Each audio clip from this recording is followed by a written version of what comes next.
Hello friends, welcome to the solitude education. Now started our next lecture. तो बच्चे हम बात कर रहे हैं टेंशन मेंबर की। टेंशन मेंबर में नेट एरिया कैलकुलेशंस, ठीक है।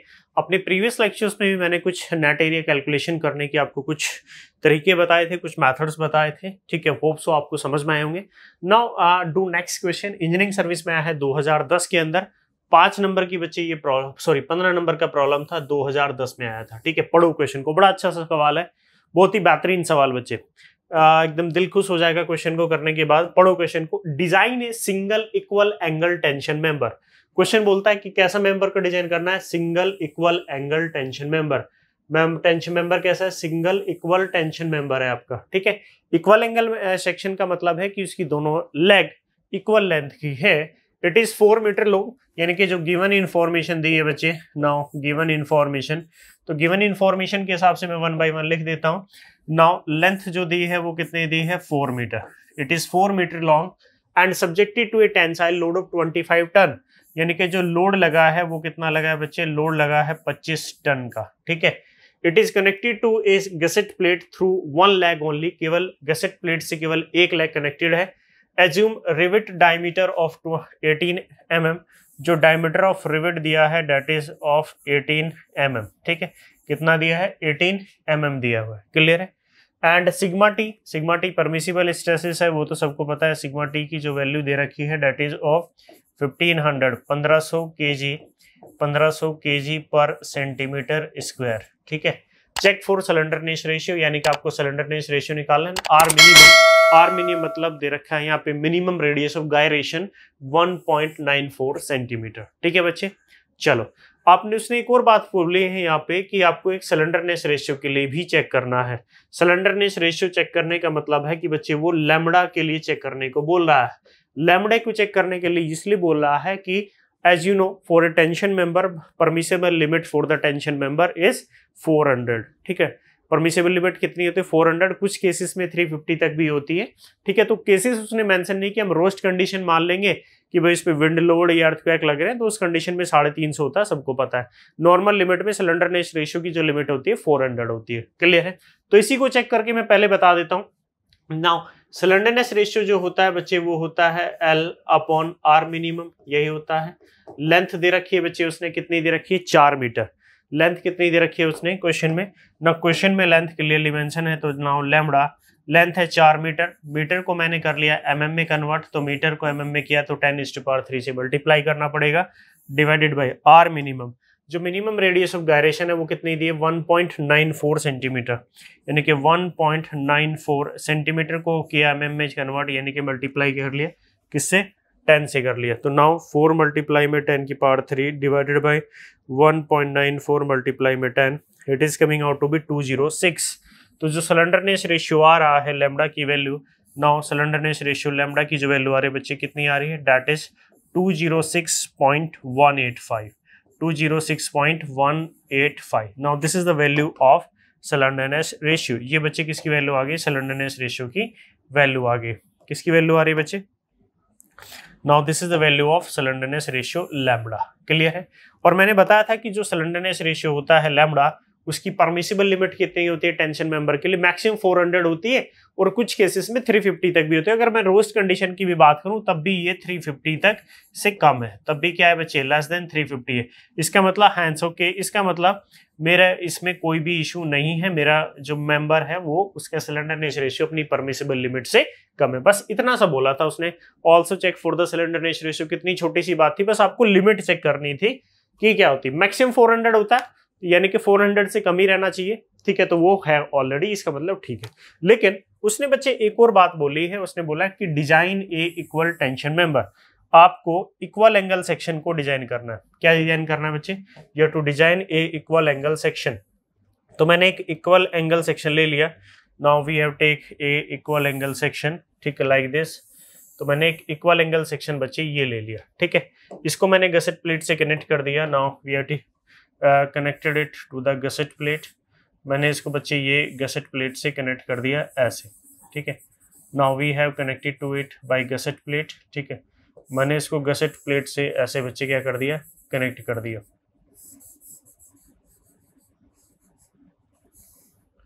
ठीक है। Now we have to connect it by gusset plate. इसमें उसने जो डायमीटर दिया है, now diameter of the rivet, rivet का जो डायमीटर दे रखा है वो 18 mm दे रखा है। Now diameter of the rivet is 18 mm, ठीक है। और अगर मैं ग्रोस डायमीटर की बात करूंगा DH, तो डायमीटर 25 mm से कम है तो मुझे 1.5 mm ऐड करना पड़ेगा। तो मैं इसमें क्या करूंगा, नाउ 18 + 1.5 एक्स्ट्रा लिया, तो ये कितना आ गया बच्चे, 19.5 mm, ठीक है, ये आ गया। उसने वैसे भी क्वेश्चन में बोल रखा है कि इक्वल एंगल सेक्शन डिजाइन करना है। डिजाइनिंग इस एंगल सेक्शन को डिजाइन करना है, तो इसका मतलब क्या है, इस एंगल सेक्शन को अगर बच्चे मेरे को डिजाइन करना है तो डिजाइनिंग का मतलब क्या है कि मुझे इसकी डायमेंशन पता करनी है कि भाई लेंथ कितनी है। लेंथ मैंने मान ली कि L है, चूंकि इक्वल एंगल सेक्शन है, अगर ये लेंथ L है तो बच्चे ये वाली लेंथ भी तो L होगी, ये लेंथ भी तो कितनी होगी, L होगी। अगर इक्वल एंगल सेक्शन है तो अगर ये बच्चे मेरी लेंथ L है तो ये लेंथ भी L होगी। मैंने कुछ थिकनेस मान ली, तो थिकनेस मैंने मान ली, एज्यूम कर ली कि thickness is the T। Thickness कितनी है, now we can assume the thickness T। Thickness मैंने कितनी एज्यूम कर ली, T कर ली। क्लियर है। तो ये मैंने एंगल सेक्शन मान लिया, that is ISA L into L into T, L into L into T, this is the angle section. मुझे इसकी डायमेंशन फाइंड आउट करनी है, ठीक है। तो डायमेंशन फाइंड आउट करूंगा, कैसे करूंगा भाई, अभी मेरे को नहीं पता है, सुनो इधर। तो भाई डायमेंशन को फाइंड आउट करने का एक और तरीका, कैसे, देखो उसने बच्चे क्वेश्चन को ध्यान से देखो आप, क्वेश्चन में उसने परमिसिबल स्ट्रेस दे रखी है 1500 kg/cm²। स्ट्रेस पता है, लोड पता है, कितना लोड को ट्रांसफर करना है, 25 टन का लोड ट्रांसफर करना है। तो लोड डिवाइड बाय स्ट्रेस, वहां से क्या आएगा, एरिया। यानी कि मुझे इस कनेक्शन को अगर सेफली काम करना है तो इतने लोड के लिए इतने एरिया की रिक्वायरमेंट करना। लोड दिया है, स्ट्रेस दी है, तो लोड दे दिया बच्चे, स्ट्रेस दे दी, तो वहां से क्या निकाल लूंगा मैं, एरिया निकाल लूंगा, ठीक है। क्योंकि स्ट्रेस क्या होती है, लोड डिवाइड बाय एरिया, तो मेरी जो एरिया आएगा stress, load divide by stress, वहां से मेरा एरिया आ गया। क्लियर हुआ। अब मुझे उस पर्टिकुलर लोड के लिए इस एंगल सेक्शन को डिजाइन करना है कि सेफली ट्रांसफर कर सके। अगर इसका इसका नेट एरिया, इस एंगल सेक्शन का नेट एरिया उस एरिया रिक्वायर्ड के बराबर हो जाए, तो मेरे को एक कंडीशन मिल गई ना बच्चे, मेरे को मिल गई कंडीशन। लेकिन प्रॉब्लम क्या होगी, उस कंडीशन में मेरे पास केवल एक इक्वेशन है और अननोन दो है। अननोन क्या है, एक लेंथ, चूंकि ये तो दोनों सेम है L और T, एक इक्वेशन दो अननोन, तो मैं कभी भी सॉल्व नहीं कर पाऊंगा। और डिजाइनिंग में आपको पता है, डिजाइनिंग में आधी चीजें बच्चे अज्यूम करनी पड़ती हैं। तो मैं भी यहाँ पे कुछ चीज अज्यूम कर सकता हूँ। क्या मैंने बच्चे अज्यूम कर लिया कि इसकी जो थिकनेस है मैं 8 mm ले ली। मैंने क्या कर लिया बच्चे कि एज्यूम थिकनेस, जो मैं थिकनेस मान के चल रहा हूं, now assume thickness T is equal to 8 mm, ठीक है। मैंने मान लिया कि ये जो एंगल सेक्शन में डिजाइन कर रहा हूं इसकी थिकनेस कितनी है, 8 mm। एज्यूम कर सकता हूं, बिल्कुल कर सकते हैं। अब मेरा काम और आसान हो गया। अब मुझे ये थिकनेस भी पता है, यानी कि मेरे लिए अननोन है केवल L, लेग लेंथ अननोन है। और जितना एरिया रिक्वायर्ड होगा उसको अगर मैं ए नेट इसके नेट एरिया के बराबर रख दूं, इसके नेट एरिया के बराबर बच्चे अगर मैं उसको रख दूं, तो नाउ उस कंडीशन में मेरा क्या हो जाएगा, अगर मैं नेट एरिया को किसके बराबर रख दूं, अगर मैं नेट एरिया को एरिया रिक्वायर्ड के बराबर पुट अप कर दूं, तो उस कंडीशन में मेरी ये लेग लेंथ भी कैलकुलेट हो जाएगी। क्या हो जाएगी बच्चे, उस कंडीशन में मेरी लेग लेंथ भी कैलकुलेट हो जाएगी। समझ में आई बात, अरे बात समझ में आई सभी को, चलो समझ में आ गई। चलो अब आगे चलते हैं। अब देखो एरिया रिक्वायर्ड कितना है, अब सुनो इधर। नाउ अब मैं कैलकुलेट करूंगा कि मेरे को कितना एरिया की रिक्वायरमेंट है। नाउ एरिया रिक्वायर्ड, ठीक है, तो कितना एरिया बच्चे रिक्वायरमेंट है, load divided by permissible stress sigma T. Clear है। नाउ अगर बच्चे मैं बात करता हूं कितना एरिया की रिक्वायरमेंट है, तो लोड कितना था, 25 टन, ठीक है, लोड है 25 टन। एक टन में कितना होता है, 1000 kg। नाउ तो 10 की पावर 3 इतने kg, ठीक है, डिवाइडेड बाय स्ट्रेसेस जो दी है, सिग्मा टी की जो वैल्यू दे रखी है, now sigma T is the permissible stress, वो दे रखी है 1500 kg/cm²। कितनी दे रखी है, now 1500 kg/cm²। Now it is of 1500 kg/cm²। Now kg/cm²। kg से मेरा kg क्या हुआ, कैंसिल हुआ, सेंटीमीटर मेरा ऊपर चला जाएगा। इसको कैलकुलेट कर सकते हैं। नाउ 25 मल्टीप्लाई में 10 की पावर 3 डिवाइडेड बाई 1500। तो जो वैल्यू मेरी आ रही है बच्चे, यहाँ से जो मेरा एरिया रिक्वायर्ड आ रहा है, नाउ एरिया रिक्वायर्ड की जो वैल्यू आ रही है, now area required, it is coming out to be how much, it is coming out to be that is 16.67 16.67 centimetre square. Actually 16.666 से आ रहा है, अगर मैं इसको mm में कन्वर्ट करूं तो ये बच्चे आ जाएगा मेरा 1 सेंटीमीटर में 10 mm है, तो स्क्वायर होते हैं 100 से, यानी कि 1.67 इतने mm स्क्वायर। ठीक है, now that will be the area required. ये क्या हो जाएगा बच्चे मेरा कि मेरे को इतने एरिया की रिक्वायरमेंट है, मुझे क्या है, मुझे इतने एरिया की रिक्वायरमेंट है। क्लियर है, we have to required this much area. ठीक है, अब मेरा एरिया रिक्वायर्ड आ गया। अगर ये एरिया रिक्वायर्ड इस एंगल सेक्शन के नेट एरिया के बराबर हो जाए तो मेरे को कंडीशन मिल गई ना। अब नेट एरिया कैसे, मैंने एक फर्स्ट केस आपको बताया था कि single angle connected to one leg only, उस कंडीशन में ए नेट कितना होता है बच्चे मेरा, A net it is coming out to be that is of A1 plus KA2, A1 plus KA2। ठीक है, यही होता है जो मेरा नेट एरिया होता है, उस कंडीशन में A1 प्लस KA2 होता है। व्हाट इज K की वैल्यू क्या होती है, what is the value of K की वैल्यू मैंने आपको ऑलरेडी बताई थी। Now K it is coming out to be of 3A1 divided by 3A1 plus A2, यही वैल्यू बताई थी बच्चे मैंने K की आपको, 3A1 divided by 3A1 plus A2 होता है। ठीक है, A1 क्या होता है मेरा, A1 की वैल्यू क्या होती है, now A1 it is coming out to be how much, now A1 is the area of connected leg is equal to कितना होता है, leg length माइनस leg जो connected leg है, ये देखो मेरी ये connected leg है, now this is the connected leg, इसकी लेंथ है L is the length हो गई बच्चे, now length L हो गई, क्या ग्रोस रिवेट लगी है तो उसका ग्रोस डायमीटर कितना लूंगा 19.5, now 19.5 फिर माइनस थिकनेस का आधा, थिकनेस कितनी थी 8, now डिवाइडेड बाई 2, ये मेरी क्या होगी बच्चे net width. Now this is the net width multiply में थिकनेस कितनी है मेरी, दैट इज 8। इसको कर सकता हूँ, नाउ 19.5 प्लस 4, ये मेरा जो A1 की जो वैल्यू आएगी, now A1 it is coming out to be of L minus 23.5 into 8। Now this is the A1। ठीक है, ये बच्चे क्या आ गया मेरा, नाउ दिस इज A1, ये मेरा A1 आ गया। व्हाट इज A2, A2 का लिए भी मैंने आपको बताया हुआ था। नाउ A2 की अगर मैं कैलकुलेशन करता हूं, A2 आउटस्टैंड लेग का एरिया है। अब L इज द लेंथ, चूंकि A2 आउटस्टैंड लेग के अंदर मैंने आपको बताया था ये मेरी आउटस्टैंड लेग है, रिवेट लगी नहीं है कोई या बोल्ट लगा नहीं है, उसका डायमीटर आएगा नहीं। L माइनस थिकनेस का हाफ, L माइनस थिकनेस कितनी मानी मैंने 8 mm, 8 डिवाइडेड बाई 2, ये नेट विड्थ हो गई, इंटू थिकनेस कितनी है बच्चे 8, तो ये सिंपली मेरा आ गया L minus 4 into 8। Now this is coming out to be of A2, ये मेरा क्या आ गया बच्चे A2 आ गया। A1 आ गया मेरा, A2 आ गया, तो यहाँ से A1 आया A2 आया, तो मैं सिंपली यहाँ से क्या निकाल सकता हूँ, K की वैल्यू निकाल सकता हूँ।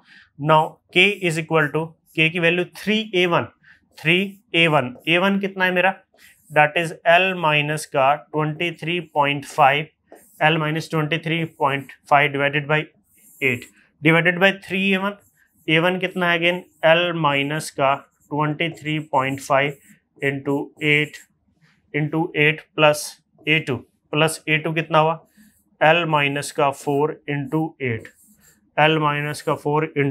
8 होता है। क्लियर है, ये वैल्यू आ गई मेरी किसकी बच्चे, K की। यहाँ से K को सिंप्लीफाई करो, नाउ K को सिंप्लीफाई करते हैं, कितना है 8 से कितना हो गया बच्चे 24, तो 24 टाइम्स L माइनस का 23.5 ये आ गया। नाउ डिवाइडेड बाय ये कितना आया, इसको सिंप्लीफाई करते हैं। नाउ 3L माइनस 23.5 मल्टीप्लाई में 3 it is 70.5, now it is of 70.5, और सॉरी ये तो 8 होगा ना, 8 से भी मल्टीप्लाई करना पड़ेगा, 8 थी 24, तो ये बच्चे कितना आ गया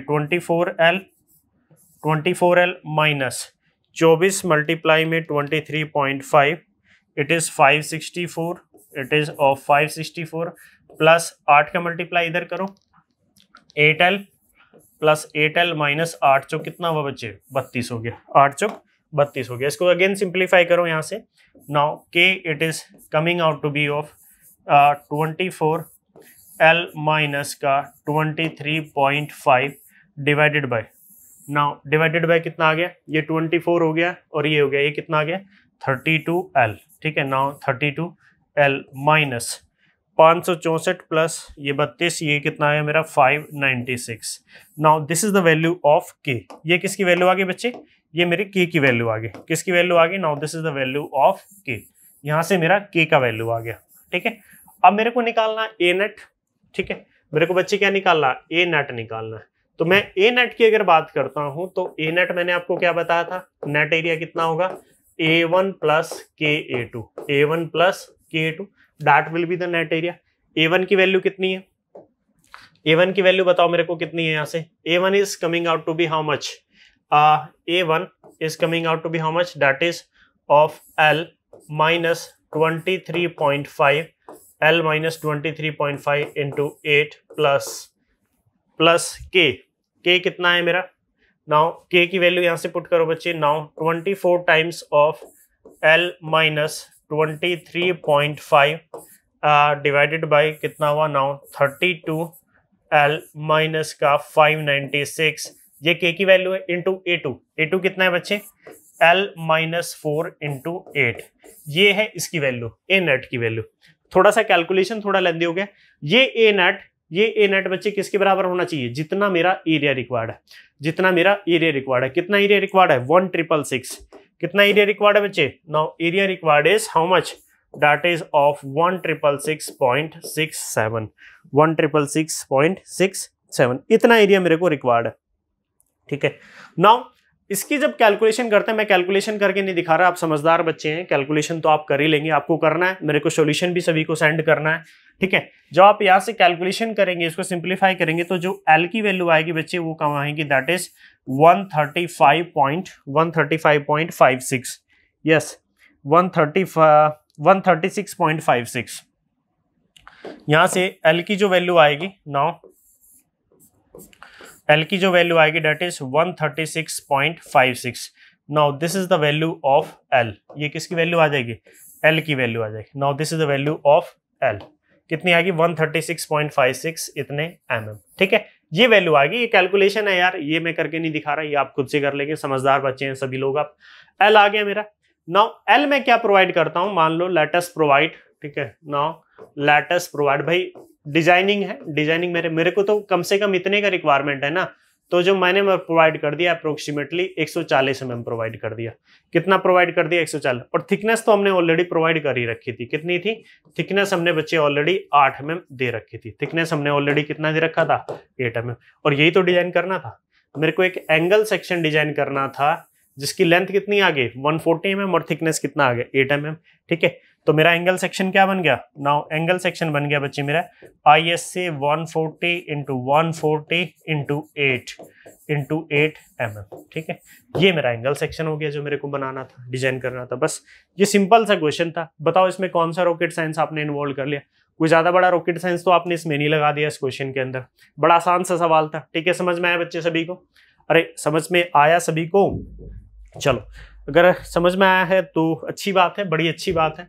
आप मेरे को कैलकुलेशन करोगे, सभी लोग इसका सॉल्यूशन सेंड करोगे, ठीक है, कैसे आपने कैलकुलेशन की।